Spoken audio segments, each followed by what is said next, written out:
BA तृतीय वर्ष में संस्कृत व्याकरण में तिगंत प्रकरण है। तिगंत प्रकरण, तो आज हम तिगंत प्रकरण का अध्ययन करेंगे। तिगंत प्रकरण का अर्थ है तिंग हो जिसके अंत में, तिंग जिसके अंत में हो वह है तिगंत प्रकरण। इसमें आपके धातुओं की रूप सिद्धि करनी है, तो उन रूप सिद्धि करने से पूर्व तिंग प्रत्यय हैं, धातुओं के प्रत्यय। जैसे धातुएं दो प्रकार की है, परस्मैपदी और दूसरी है आत्मनेपदी। उभयपदी भी होती है, लेकिन प्रत्यय परस्मैपदी और आत्मनेपदी के होते हैं। तो जैसे हम परस्मैपदी धातु की रूप सिद्धि करेंगे तो परस्मैपदी के प्रत्यय लगेंगे, आत्मनेपदी की करेंगे तो आत्मनेपदी के प्रत्यय लगेंगे। परस्मैपदी धातु के जो प्रत्यय हैं वो है परस्मैपदी। इसके प्रत्यय हैं प्रथम पुरुष,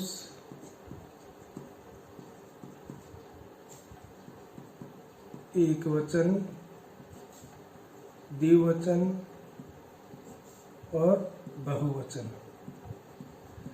प्रथम पुरुष एक वचन का प्रत्यय है तिप, द्विवचन का है तस और बहुवचन का है झी। प्रथम पुरुष परस्मैपदी, एक वचन तिप, द्विवचन का तस और बहुवचन का झी। इसी प्रकार मध्यम पुरुष प्रथम पुरुष, मध्यम पुरुष एक वचन का है सिप और द्विवचन का थस, बहुवचन का था। इसी प्रकार उत्तम पुरुष, उत्तम पुरुष के एक वचन का प्रत्यय मिप, वस और बहुवचन का मस। परस्मैपदी के उत्तम पुरुष एक वचन का मिप, द्विवचन का वस और बहुवचन का मस। ये हुए परस्मैपद के प्रत्यय। तिप तस झी, सिप तस थ, मिप वस मस। इसी प्रकार से आत्मनेपदी है। आत्मनेपदी के जो प्रत्यय हैं, आत्मनेपदी के प्रत्यय प्रथम पुरुष, प्रथम पुरुष में एक वचन, द्विवचन और बहुवचन। प्रथम पुरुष एक वचन का प्रत्यय त, प्रथम पुरुष एक वचन का त, द्विवचन का आताम, बहुवचन का झ। त, अताम, झ। और मध्यम पुरुष का है थास, आथाम, ध्वम। मध्यम पुरुष एक वचन थास, द्विवचन आथाम, बहुवचन ध्वम। और उत्तम पुरुष, उत्तम पुरुष का एक वचन का है इट, द्विवचन का है वहिंग और बहुवचन का है महिंग। आत्मनेपदी धातुओं के प्रत्यय प्रथम पुरुष का त, अताम, झ, मध्यम पुरुष का थास, अथाम, ध्वम, उत्तम पुरुष का इट, वहिंग, महिंग। तो ये टोटल 9 परस्मैपदी, 9 आत्मनेपदी, 18 प्रत्ययों का एक सूत्र है। ये पूरा सूत्र है ती से लेकर ङ तक। यहाँ ये तिप का ती और महिंग का ङ, यानी ती से लेकर ङ तक ये क्या बना, तिंग। ये तिंग प्रत्ययों का पूरा सूत्र है। ये सूत्र ऐसे है तिप तस जी, सिप तस थ, मिप वस मस, त आताम झ, थास आताम ध्वम, इट वहिंग महिंग। ये पूरा एक सूत्र है। ये जो सूत्र है ये दोनों परस्मैपदी और आत्मनेपद के प्रत्ययों का सूत्र है।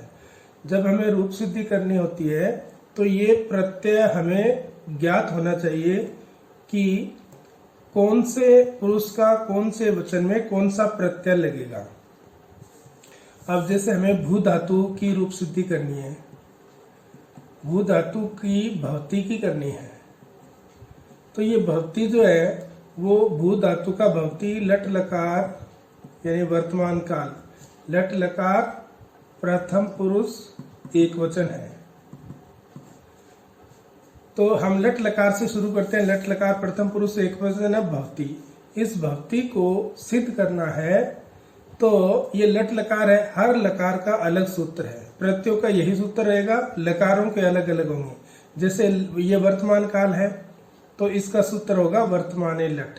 अब हमें भवती सिद्ध करना है तो सबसे पहले हमने सूत्र लगाया वर्तमाने लट। वर्तमाने लट का अर्थ है वर्तमान काल की विवक्षा में धातु को लट लकार। अब धातु कौन सी है यहाँ पर? भू। भू धातु का अर्थ क्या? सत्ता, होना। तो हम क्या लिखेंगे? वर्तमाने लट सूत्र से सत्ता अर्थक यानी सत्ता अर्थ वाली, या संस्कृत में लिखे तो भू सत्तायाम भी लिख सकते हैं।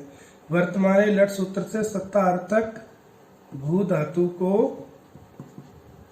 लट लकार।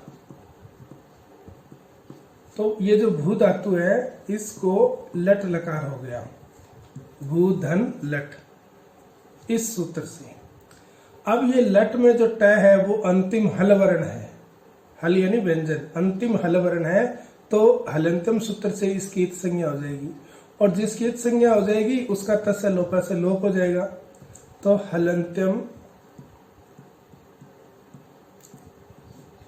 हलंत्यम सूत्र से ट की इत संज्ञा। अब ये जो ल है, ल में ए की भी इत संज्ञा होगी, वो हो जाएगी उपदेशे अजनुनासिके इत। ये सूत्र है। उपदेश अवस्था में अच यानी जो स्वर है और अनुनासिक वर्ण उनकी इत संज्ञा होती है। यहाँ पर अच क्या? ल में है, अच है, तो इस अच की इत संज्ञा उपदेश से अनुनासिके इत से ल में स्थित ए की इत संज्ञा। अब ट और ल में ए, इन दोनों की इत संज्ञा होगी, और जिनकी इत संज्ञा हो जाएगी उनका लोप होगा। तो लोप करने वाला सूत्र है तस्य लोपः। तस्य लोप है माने तस्य माने उसका लोप। किसका लोप? जिसकी इत संज्ञा होगी उसका लोप। इत संज्ञा किसकी है? ट और ल में ए की। तो तस्य लोप से दोनों इत संज्ञकों का लोप। जिनकी हमने इत संज्ञा की है उन दोनों इत संज्ञक कौन से है? ए और ट का लोप। लोप का मतलब ये अब यहां से गायब हो जाएंगे, इनका लोप कर दिया तो यहां बच गया भू धन। ल में ए चला गया और ट चला गया तो बचा क्या? ल हलंत बच गया। ठीक है, अब ये ल हलंत बच गया। अब यहां पर अब ल के स्थान पर ये प्रश्न पद के प्रत्यय आदेश करने हमें। इसके लिए सूत्र है लह परस्मयी पदम। लह परस्मयी पदम यानी ल के स्थान पर परस्मयी पद के प्रत्यय। परस्मयी पद के कौन से प्रत्यय? ये तिप तस्दी सिप तस्था मिप वस्मस, ये आदेश होंगे, है ना। तो ल परस्मयी पदम सूत्र से लकार यानी लकार के स्थान पर परस्मयी पद के प्रत्यय आदेश होंगे। अब परस्मयी पद के प्रत्यय आदेश तो होंगे, लेकिन कौन से सूत्र से होंगे? इनका सूत्र यही है, तिप से लेकर के या महिंग तक। तो तिप तस जी सूत्र से, इसको शॉर्ट में अपने लिखेंगे तिप तस जी, इतना ही लिख देंगे इसको, तिप तस जी सूत्र से।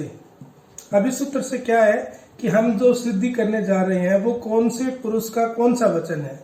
तो ये प्रथम पुरुष का एक वचन है। तो इस तिप तस्दी सूत्र से प्रथम पुरुष का एक वचन का प्रत्यय लगेगा। तो यहाँ प्रथम पुरुष का एक वचन का प्रत्यय कौन सा? तिप। तो तिप तस्दी सूत्र से प्रथम पुरुष के एक वचन की विवक्षा में, विवक्षा का मतलब कहने की इच्छा, प्रथम पुरुष के एक वचन की विवक्षा में लकार के स्थान पर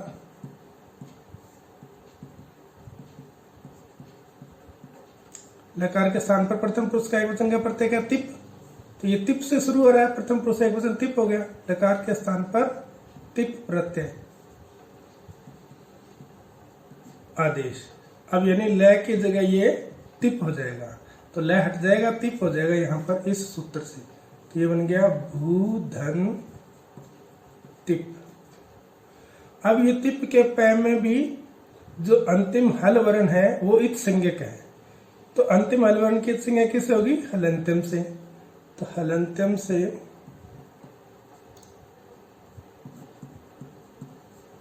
पै की इत संज्ञा, और इत संज्ञा होते ही तस्य लोप से उसका लोप हो जाएगा, तस्य लोप से पै का लोप, पै का लोप कर दिया तो यहाँ पर क्या बचा, भू धन ती बच गया।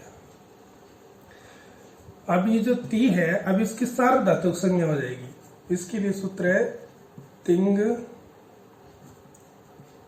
सित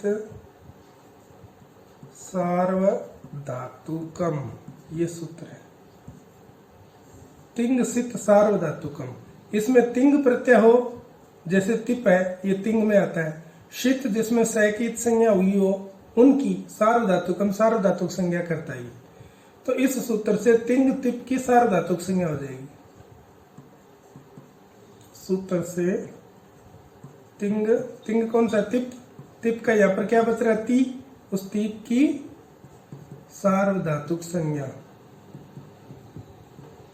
सार्वधातुक संज्ञा का मतलब इसका नाम अब भू धन, ये जो ती है तिप का, इसका नाम हो गया सार्वधातुक, ये सार्वधातुक है, इसकी सार्वधातुक संज्ञा होगी, इसका नाम हो गया सार्वधातुक, सार्वधातुक हो गया। अब इसके बाद में एक सूत्र है कर्तरी शप, कर्तरी का मतलब है कर्तावाची, सार्वधातुक परे हो तो धातु को शप शप प्रत्यय का आगम होता है, कर्तावाची सार्वधातुक, ये ती है सार्वधातुक, ये सार्वधातुक परे है तो इस धातु को शप का आगम होगा, शप प्रत्यय का आगम हो जाएगा, सूत्र से धातु को शप का आगम, कर्तावाची सार्वधातुक परे हो तो धातु को शप का आगम, तब ये धातु है भू, अब इसके बाद शप का आगम हो गया शप और ती। अब ये जो शप है, शप में पै अंतिम हलवर्ण है, शप, शप के पै की संज्ञा हो जाएगी हलंत्यम से, और जो श है, श की संज्ञा हो जाएगी लश को तद्धिति से, और तस्य लोप से दोनों का लोप। तो सबसे पहले हलंत्यम से, हलंत्यम सूत्र से पै की, शप का जो पै है उस पै की संज्ञा, और एक की संज्ञा करने वाला सूत्र है लश्क्व तद्धिति, लश्क्व तद्धिति,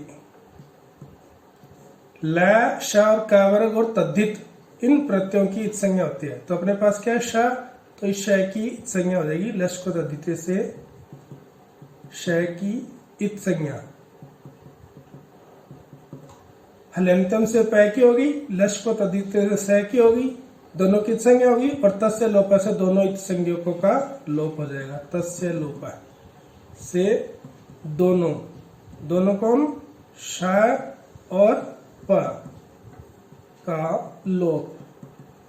अब इनका लोप हो गया तो यहाँ पर क्या बचा, भू, श की संज्ञा, तो श में क्या बच गया अ, और प चला गया और ती, ये श पूरा है ना, तो स अपने तो श वर्ण की संज्ञा की है, तो स में अ बच गया, तो भू अ और ती ये बच गया, यहाँ पर इसकी संज्ञा होगी। अब इसके बाद सूत्र है सार्वधातु, सार्वधातु कार्ध धातु कयो, सार्वधातुक अर्ध धातु कयो, इसमें दो शब्द, एक तो सार्वधातुक और एक अर्ध धातुक। सार्वधातुक या अर्ध धातुक परे हो तो धातु का जो इगंत अंग है उसको गुण हो जाएगा, इगंत का मतलब इक हो, जिसके अंत में इक, इक धातु के अंत में इक वर्ण हो, इक में क्या आता है ई, उ, री और लरी, ये इक प्रत्याहार हो गया, इक, ई, उ, री, लरी, ये अगर किसी धातु के अंत में है तो इनको गुण हो जाएगा। तो यहाँ पर अपने भू धातु है भय, इस धातु के अंत में क्या है उ, उ है, तो उ किस में आता है इक में, तो इक अंत हो गया, इस भू धातु का इगंत अंत क्या हो गया उ, इस उ को गुण हो जाएगा इस सूत्र से, क्योंकि सार्वधातुक परे, ये सार्वधातुक अर्ध धातुक हो, सार्वधातुक या अर्ध धातुक परे होने पर धातु के इगंत अंक को गुण आदेश इस सूत्र से, तो धातु का इगंत अंक कौन सा उ, तो उ को गुण हो जाएगा सार्वधातुक अर्ध धातुक सूत्र से, धातु के इगंत अंग उ को गुण, उ को गुण क्या हो जाएगा ओ आदेश हो जाएगा। तब यहाँ पर क्या बच गया, ये भू में उ निकल गया, ए रह गया हलंत, और उ को हो क्या गया ओ, और आगे वाले ऐसे लिख दो, ये बन गया भय, ओ, ए और ती, ये बन गया। अब आपका एक सूत्र आता है एचो अय वायाव, एचो अवायाव है, इसका मतलब है कि एच वर्ण से परे अच हो, तो यहाँ पर एच वर्ण ओ है, एच में क्या था ए, ओ, आई, औ, ये चार वर्ण एच होते हैं, ए, ओ, आई और औ, ये होता है एच वर्ण। इस एच वर्ण के बाद में अच यानी कोई स्वर हो तो ये एच वर्ण हो गया ओ, इसके बाद में अच है, तो इस एच वर्ण को अयादि आदेश होगा। यहाँ पर क्या होगा, एच वर्ण को ए को तो हो जाता है अय, ओ को हो जाता है अव, आई को हो जाता है आय और औ को हो जाता है आव। तो अपने पास क्या है यहाँ पर ओ को क्या हो जाएगा अव, एचो एवं सूत्र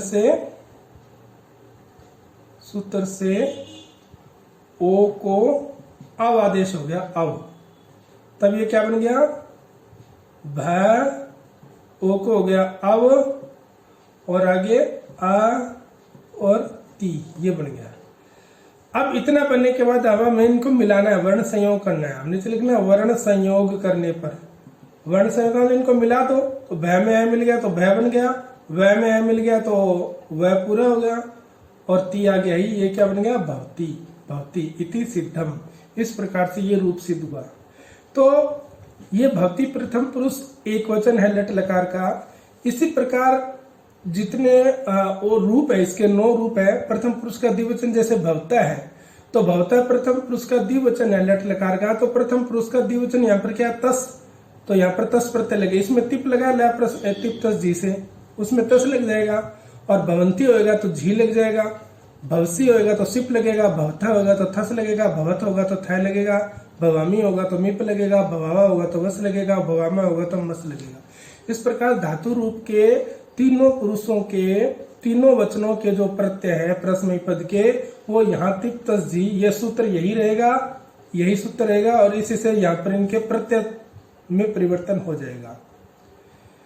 तो इस रूप सिद्धि से पहले हमें ये प्रत्यय याद रखने हैं। अभी हमने प्रश्न पद शुरू किया है लट लकार का भू धातु का, तो प्रश्न पद के प्रत्यय आपको याद होने चाहिए, ये आपको याद करने हैं तिप्तस जी, सिप्तस तय, मिप वस मस, क्योंकि जब तक ये याद नहीं होंगे तो यहाँ से ये शुरू नहीं होगा रूप सिद्धि, इस सूत्र से यहाँ पर शुरू हो जाएगा।